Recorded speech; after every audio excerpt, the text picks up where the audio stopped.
5 लोगों को टाइटैनिक का मलबा दिखाने ले जा रही टाइटन पनडुब्बी हादसे का शिकार हो गई और इसमें सवार सभी लोग मारे गए। लेकिन ये हादसा कैसे हुआ, हादसे की वजह क्या थी, इस सवाल से अब तक पर्दा नहीं उठ पाया है। हालांकि शुरुआती जांच में ये बात तो साफ हो गई है कि जैसे ही इस पनडुब्बी का संपर्क इसके सहायक युद्धपोत से टूटा, तभी इस पनडुब्बी में एक बड़ा ब्लास्ट हुआ, जिसमें ये पनडुब्बी 5 टुकड़ों में टूट गई। जानकारों का मानना है कि ये ब्लास्ट इतना बड़ा और भयानक था कि मौके पर ही इसमें सवार सभी लोगों की मौत हो गई। लेकिन इस हादसे को लेकर विशेषज्ञ और भी कई बड़े दावे कर रहे हैं, जो आज आप सबको पता होना चाहिए। एक रिपोर्ट में बताया गया है कि लापता पनडुब्बी में 10 साल पुराने गेमिंग कंट्रोल का इस्तेमाल किया गया था, जिसने काम करना बंद कर दिया होगा, जिसकी वजह से यह पनडुब्बी हादसे का शिकार हो गई। हालांकि कुछ विशेषज्ञों की माने तो पनडुब्बी जब गहराई में जा रही थी तब इसमें तकनीकी खराबी आ गई होगी और तब ये हो सकता है कि वो टाइटैनिक जहाज के मलबे से टकराकर उसमें फंस गई होगी।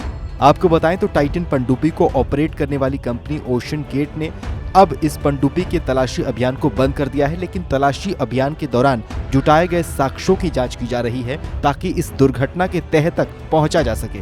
इस पनडुब्बी में सवार होकर टाइटैनिक का मलबा देखने के लिए 5 अरबपतियों ने करोड़ों रुपए ओशन गेट को दिए थे। गौर करने वाली बात यह है कि 8 घंटे के सफर में इसमें सवार लोगों के लिए बहुत कुछ खास सुविधा नहीं होती है। 21 फीट लंबी पनडुब्बी के अंदर लोगों के पैर पसारने तक की जगह नहीं होती है।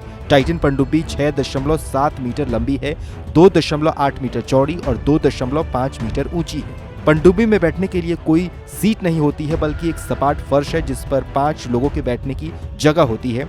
इस पनडुब्बी में सवार लोगों के लिए सीमित मात्रा में खाना और पानी रखा जाता है। पनडुब्बी के पिछले हिस्से में ऑक्सीजन को स्टोर करने वाली एक टैंक लगी होती है, जिसमें 96 घंटे का ऑक्सीजन होता है। पनडुब्बी के दुर्घटनाग्रस्त हो जाने के बाद सवाल कई हैं, इसके डिजाइन, इसके मटेरियल और इसके तकनीक को लेकर भी। लेकिन इस हादसे को लेकर विस्तृत जानकारी गहरी जांच के बाद ही सामने आ पाएगी।